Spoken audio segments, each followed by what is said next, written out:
Welcome to the Establish the Edge podcast. I'm your host, Mike Leone, back with our weekly edition of the GPP Game Scores podcast. Sorry we missed you for week 4. I had a scheduling conflict, but I'm back here with Adam to look at week 5. Of course, Adam, before we get into week 5, we always like to take a quick look at the previous week and what we see from the previous week in the scatter plot that you put together for us, which takes kind of the top 8 guys we were looking at for game scores, what their average DK score is, and compare that to their average ownership. There were a lot of different game stats, a lot of different ownerships that kind of hit in various ways in week 4. We love when the scatter plot looks like this because there were multiple ways to win. And last week we kind of had a bit of a crazy game in that Bears-Broncos game, which I think kind of turned out to be the stack of the week. If you had Justin Fields and Cole Kmet or even DJ Moore with a Broncos bring back, even though Broncos didn't really none of them really had strong ceiling games, but it made it kind of for an affordable build. I know the top placing team in the slant went with a Fields Kmet Sutton stack at pretty low ownership. It seemed like if you had the Fields Kmet stack working for you, you were doing pretty well last week. Same thing on the even though the Rams Colts game was pretty predictably chalky with Kieran and Puka, but Richardson kind of mixed in some top finishing stacks, and that Niners Cardinals game, CMC kind of inflated that. And the QBs didn't really get you there, but there were some strong performances there, which is why it's showing up pretty well. The only interesting note that I made on my thread on X, Twitter X, whatever we're going to go with, that Eagles-Commanders game showed pretty well too. It's way at the bottom there. But Hurts and A.J. Brown can eat up so much salary that you really needed Hurts to kind of 4X his price last week, which he didn't do. So you didn't see a lot of winning lineups in these large field tourneys with Commanders Eagles stacks. So even though that game did well, there's a little bit of context needs to be applied there. Yeah, and that one did do well for smaller field tournaments where you kind of needed less of like that absolute pure ceiling. But yeah, it was difficult because you needed CMC in your lineups last week as well, which is always makes when those performances happen, make the expensive stacks tough to fit in. But yeah, even if you watch the GPP recap show on Monday that I did with Adam Levitan, even in our sims, like post-lock sims, where we looked at the actual construction of the tournaments, I think we were looking at, I forgot which contest. I think it was one of the small field contests, and the top 6 projected lineups by our ROI of the actual field lineups were like 6 different stacks. So not just in results, you could have gone a lot of different ways, but like even ahead of time, a lot of smart ways to build. As you said, like this is sort of what we want to see. I had a bad week, but I like these types of weeks in general. And it's a good week too, where you go contrarian with your stack and then you can mix in some of the good chalk. Kyron Williams and Puka got there in a big way. I played Anthony Richardson, who I actually really liked the ownership he came in at with Josh Downs in tournaments, but that didn't play out as hoped. So with all that said, let's move to week 5. And we do have teams on bye. We also got a team in London. So the game scores table is as small as it's been this year. Remember, all these scores are relative to one another. So it might not make a ton of sense relative to past weeks. It's sort of all a comparison to one another. And we've got 3 kind of clear stacks on both sides, Adam, with the Giants at Miami, Philly at LA, the Jets at Denver. And it's interesting, they're at various totals too. You get Philly LA with a 50 total, Giants Miami 48 total, Jets Denver 43.5 total. Those games actually outpace the KC Minnesota total, which I think a lot of people are going to stack. And I'm trying to think. I think maybe we should start with that KC Minnesota game, even though it's not at the top of the list, because that's going to be the one people want to talk about the most. And part of the reason this isn't at the top of the list is because it's really quite expensive when you look at Patrick Mahomes, even Kirk Cousins, Justin Jefferson, Travis Kelce, the guys you want to get in your lineup. But even TJ Hawkinson for a tight end is expensive. So that's part of the problem. Ownership is going to be part of the problem. but the ceiling certainly is massive here. We just took in props, Patrick Mahomes over like 36.5, 37.5 pass attempts. So we're expecting both these teams to air it out quite a bit. Yeah, and it's always tough to kind of try to figure out how to tackle these expensive games. Rashee Rice right now could be an interesting target if you're looking to build a less expensive option into your stack. I think I know you updated ownership right before this, but we had him hovering right around 10 to 12% on DraftKings. I don't know what he was at FanDuel, but it's going to be a game of how do you build an affordable stack to ensure that you can create a balanced rest of your lineup on both sides, really. Usually I like the games where you have maybe one team like the Chiefs or the Vikings where you have some expensive guys and you can kind of counter it on the other side with some lesser expensive plays because that team doesn't project as well. But in this case, we don't really have that. Both teams are kind of in the same boat. So the Vikings overall are projecting for less ownership compared to the Chiefs. Jefferson's getting, kind of close to that 20% range, but Madison is coming in kind of low owned and is an okay value again. We've talked about Madison. I feel like in these last few weeks, we've talked about him every single week, probably as a contrarian option. Hawkinson, the same way, even though he's expensive, he'll be pretty low owned compared to Kelsey. He may be leveraged off Kelsey. And then you're kind of taking a flyer on Addison or Osborne there. Yeah, so there are like ways you can play it. It's just part of the difficulty too, Adam, has just been affording an expensive quarterback and still hitting the ceiling throughout your lineup in general. I do think it's worth pointing out too, though, along with that game, that this is a decent late swap week where that game is in the 425 window. So is the Jets-Denver game. So is the Philly-LA game. All three of the top games are in that late window. You get Cincy-Arizona, which I like as well. So there might be some maneuverability, sort of depending on where the ownership lands and like how you start early, where you can get pieces of this game. But it might be possible to stack KC Minnesota a little bit without the quarterback and find a cheaper stack elsewhere too. Yeah, I mean, we were just talking about that Eagles Commanders game from last week, and how in small field, at least, if you played a Jalen Hurts stack, it probably weren't finishing in that top 1% just because he didn't reach that in large field. In large field.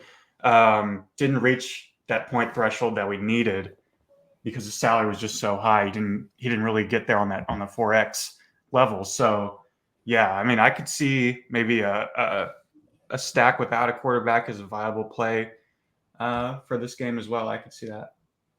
Yeah, I need to think about it some more.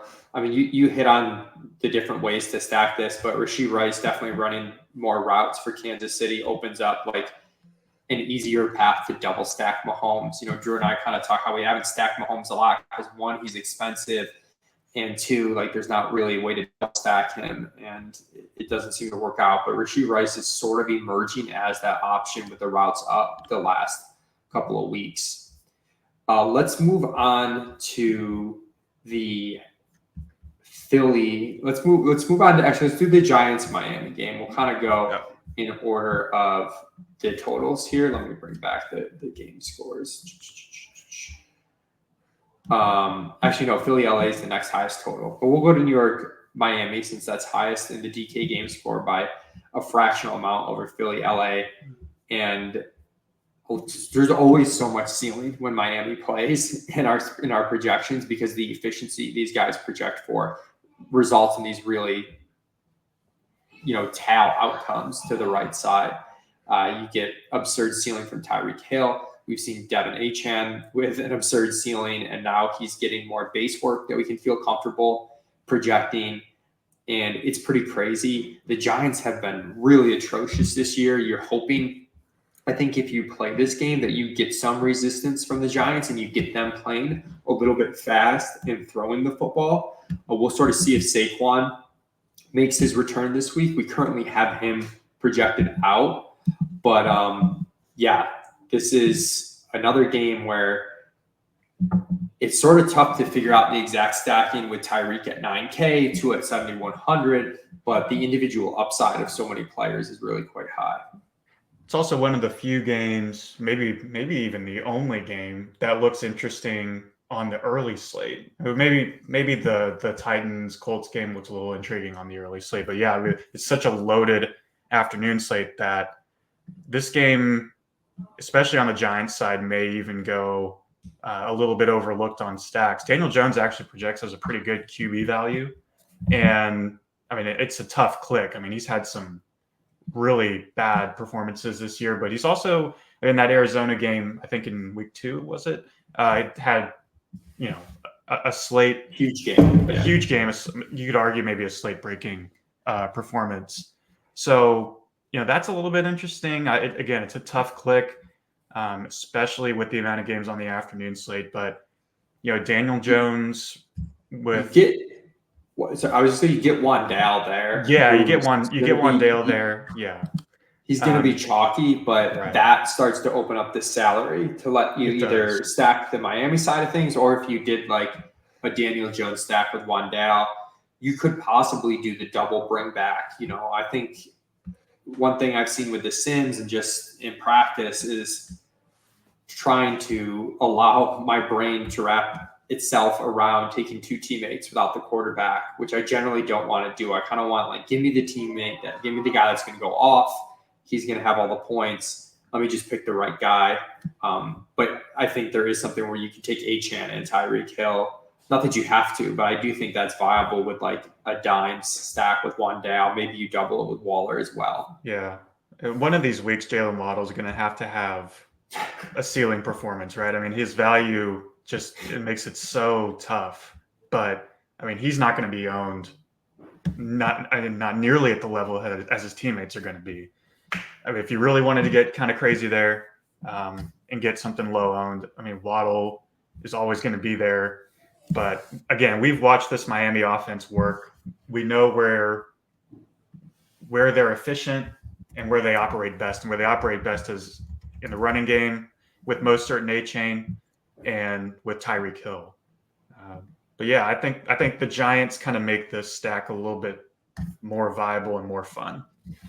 Yeah, that Wandale one is tricky. He is definitely part of the reason why this rates so well, because you get good value and it starts to limit the total salary of things. But I do think he's going to be exceptionally chalky. And he's the type of guy that's like, for a 3K guy, he's safe, right? Like a lot of times these 3K guys are not safe. Wandale's probably getting you 4 to 5 catches in this game, like pretty safely, which at 3K, even if you're at like 8 yards a pop or something inefficient, like you're in the high single digits and that's not killing you. Whether it wins you the slate is good enough to win a tournament, it's a different conversation, but higher floor play than we generally see at 3K. This Rams Philly game is interesting. I've been trying to wrap my head around the Rams team total all week. I kind of thought it was too high and really had to like sort of manually bump up the Stafford efficiency for both touchdowns and just yards per attempt to get in line with the team total that's being projected here. But, home dome game, it sounds like Cooper Kupp is going to play. And I do think that's a pretty big deal if Kupp is like, even 90% of his former self, that, receivers can really swing games, the way teams approach it and just the upside of the game, especially now that Puka has emerged too, to have 2 of those options for Stafford. I think that's what the market is accounting for, that we were maybe part of the reason why we were having a tough time getting them in line. We currently don't have Kupp projected in as of Friday morning, but we're likely to make that change this afternoon. Yeah, and do you have a salary by any chance? Like I was curious to get his salary. I don't see it on the projections, of course, but let me get that. Yeah, while you pull that up, I mean, I can talk about the Philly side a little bit. I mean, it's kind of the same thing every week with this team. It's do they justify the salary? Does the game stack justify the salaries that these guys are bringing? When we talk about Hurts or AJ Brown or Devontae Smith, this is Kupp salary. Did you just and this is where you start to see where this could actually hurt the game scores, even though it's better for the game. He's at 8,600. Wow. And then that I think is a little too rich to take. And then Puka's projection is going to drop a decent bit. And then all of a sudden the value on the Rams side is good. Even it's weird because like their offense is going to project better overall, but the value is going to be like a lot tougher to get at. Kyron might honestly be the most interesting play for them at 6,700, where you almost play like the Philly side and Kyron coming back. But I think that's going to hurt the game scores a decent bit for Philly LA is the inclusion of Kupp. Right, and that's also going to hurt the projection on Tutu Atwell, which actually he looked kind of interesting before you got Kupp in there, because he was kind of projecting as an okay value as well. But yeah, with Kupp in there, that's going to change that. It's going to be tough to do full game stack on this. I think, unless you kind of lean into maybe you lean into Goddard, maybe you lean into Kyron. I'm a sucker for Goddard. Yeah, I am too. It's a problem. It's becoming a problem, and I keep telling myself each week that I'm not going to do it, and lo and behold, I do it. So, yeah, I don't know. This is going to be kind of a tricky one for me, but I at least what I think we can say is that if Kupp is in, that the ownership on the average we won't be too concerned about. I'm interested to see where the game scores table comes in when we update it for Established Million tomorrow morning, because you and I, we kind of know how it works. So we're kind of like, Kupp's expensive. That's going to bring it down. It's going to hurt the value of other players. That's going to bring it down, even though it helps whole offense. But it's all these Rams players are going to project as probably negative values across the industry now that their prices are finally catching up for the first 4 weeks. But Kupp comes in, and that means the ownership is going to tank, which is going to help offset some of that in the game score. So it'll be interesting to see. I do like Goddard quite a bit, like Goddard and Devonta Smith. I think just swinging off of A.J. Brown after the huge games, taking the less expensive, less hyped guys on Philly makes sense.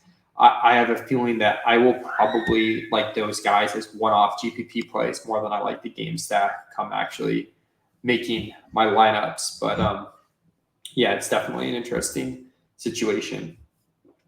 The Jets-Denver game is a tough one for me. With how bad Denver's been, and I think I saw a tweet from Aaron Schatz of formerly of Football Outsiders, now with FTN, who does the DVOA stuff. That's his creation, and he tweeted out that the defensive DVOA through 4 games for Denver, I think, is the worst since he started tracking things, which is like that's saying something. Yeah, that's saying something. You can look at the 70-point game from a really good offense, but then you also look at like getting destroyed by the Bears. Granted, they looked great again last night. So what we're going to see, Adam, that I'm a little worried about that we maybe don't have fully accounted for is that this ownership on Breece Hall gets out of hand. Right now, our pure algorithm on Breece Hall isn't too high, but between the matchup with Denver, the coach comments about them not having him on a limit anymore, I think people are going to double, triple, quadruple count that stuff that's sort of like baked into the projections. And that worries me a little bit. I do think that Garrett Wilson's a really interesting play, though, with Zach Wilson showing, signs of life last week and how good this matchup is. And his price is down to $6K. So it really came down. So I'm almost more interested in Garrett Wilson than Breece Hall, but some of that depends on where the final ownership's coming at. Yeah, and I think people would look at this game from on the table, and they might think of it as kind of a similar comparison to last week's Denver game with Chicago. I don't know if that's really apples to apples, because I just don't know how Zach Wilson's ceiling compares to that of a Justin Fields, like as far as their ability to produce that ceiling. It's certainly an affordable build, and we do like an affordable build. But there's some games that come on the table, and I think we see this every year where it's a low total or a lower total, it's a lower ceiling, and the value just really isn't there. But because it's so low owned, and that ownership may go up with the Brees Hall context, but when it's so low owned and the salary makes it so affordable that the number on the table looks pretty good.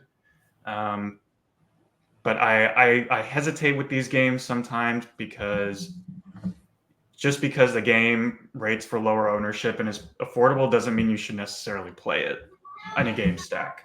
So while Brees Hall projects as a really strong play and Garrett Wilson might be a really interesting play, maybe as a one-off, as far as like a game stack, I'm a little low on it just because I don't think you're getting enough of that average ceiling and enough of that average value.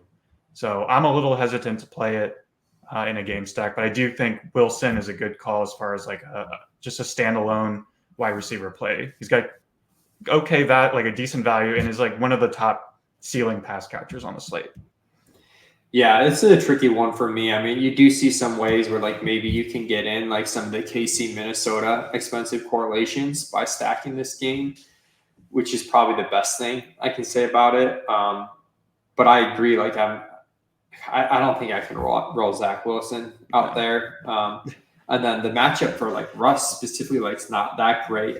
His touchdown rate's been much better this year. Like there's some good things, but people keep trying to make this Marvin Mims play happen, and like he's still just not playing a lot.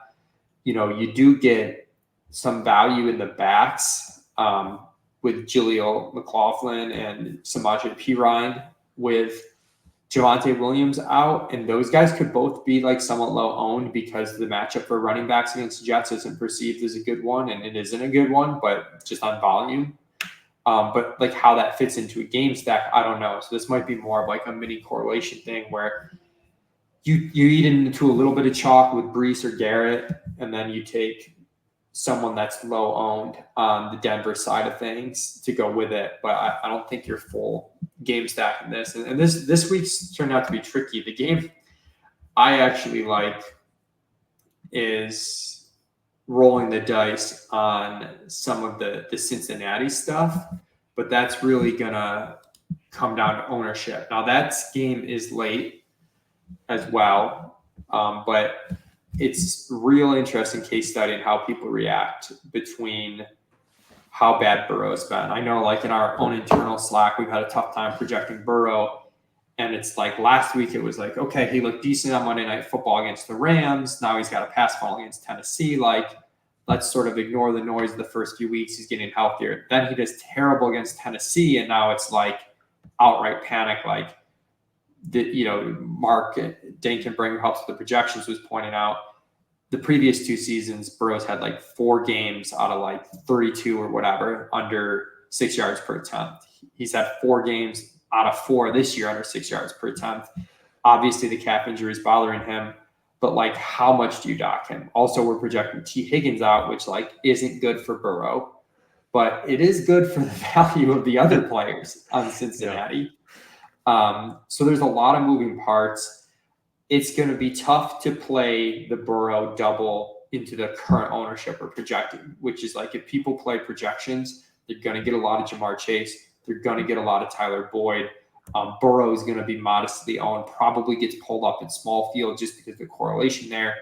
And like, that's why it doesn't rate well in the game scores right now. If behaviorally people can't handle how bad Burrow's been and those ownerships come down, then I'm like super into it.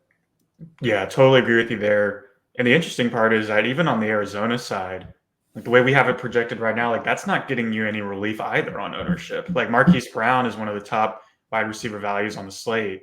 And in large field, we have him at 20%. And with Zach Ertz, a decent tight end value. I mean, he's gotten the targets, but like, he's around that 20% range, both in large and small. So, I mean, even if you were to try to do the double and come back with an Arizona piece, like you're not necessarily getting any ownership relief unless you go with like a James Conner on the way back, or you go with kind of like a grosser play like Michael Wilson or even Rondale Moore on the way back, which is not easy to click. So yeah, I think it's this is going to be kind of an interesting result when we get to late lock and we see where the ownerships end up. Especially with late swap, with it being a late swap week, like just truly don't know, like are Chase and Boyd going to get steamed up as much as we have them for? And I don't think, I mean, you tell me what you think on this, but if you're looking at the Bengals, like I don't think you can play Burrow. I'm sorry, not Burrow. I don't think you can play Mixon and Chase in the same stack, unless you disagree. But that's an interesting one. That's one where like previously I would have definitely agreed with that, but like messing around with the Sims a little bit. Am I getting choppy or am I okay? My screen froze for a second. Oh no, you're good. You're good. Okay.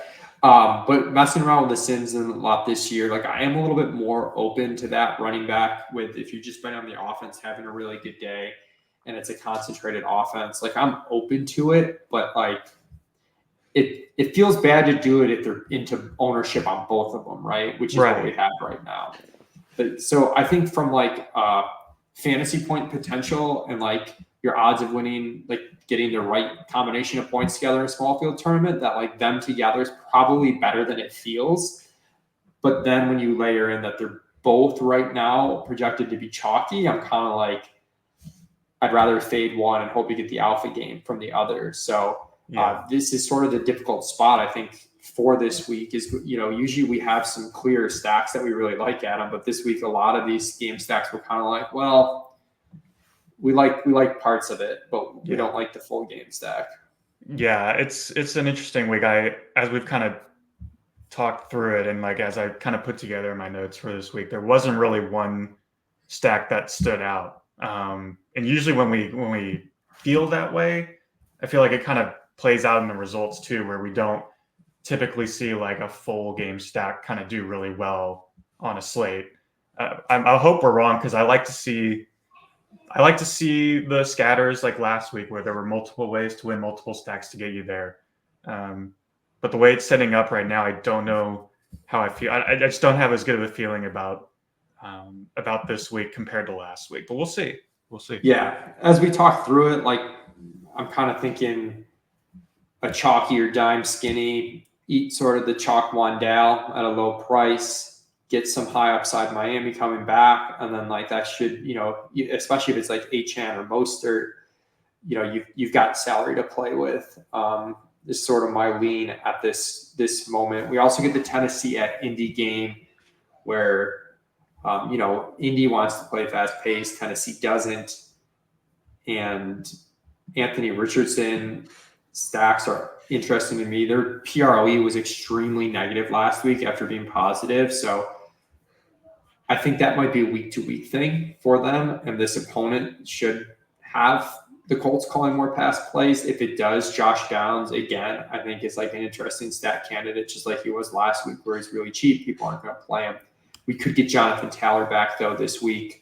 A lot of big potential returns between like JT, Barkley, and Kupp that we're just going to have to keep updated stuff for. But yeah, anything else you're seeing from any of the other games?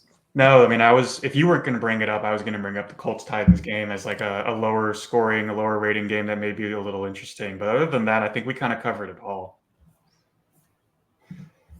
Cool. All right. Well, let's do our dirt plans then for the week. All right.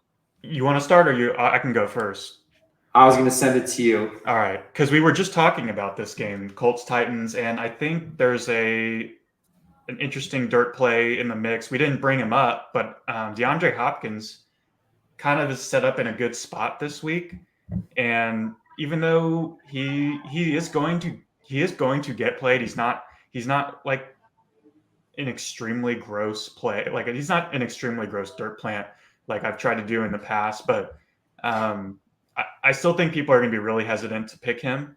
And I mean, his salary is like setting you up to like to really lean into like a good stack there if you want to try it. He's going to have a good role. Indy's secondary has been eaten at all year, so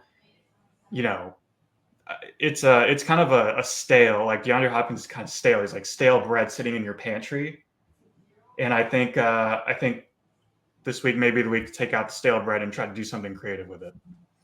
I like it. I actually played him last week at extremely low ownership. So yeah, I think you're right as far as him not getting steamed up too much. I'm having difficulty with going to go with Josh Downs. I don't want to overplay that game, but I think Downs as a cheaper pivot, especially if you do get off the Giants. As much as I like Giants Miami, and I will definitely play some of it. You get off that and you get off the chalk one down, you run into Rich having a big game with Josh Downs being a part of it is an interesting way to play the slate. Or you play it with one down and you have a ton of salary to play with. So I guess we'll double dirt plant from the Tennessee Indy game. I'm afraid that overplays how much we like that game, but it is those two players are going to both be lower owned, and if they hit, it's probably going to help the whole game in general. So yeah.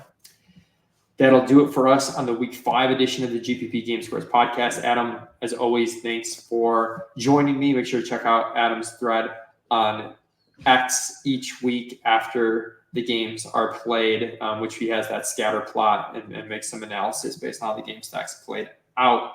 I will be back tomorrow morning on Establishing Million with Drew Dinkmeyer to talk through more tournament stuff. Thanks for tuning in, everybody.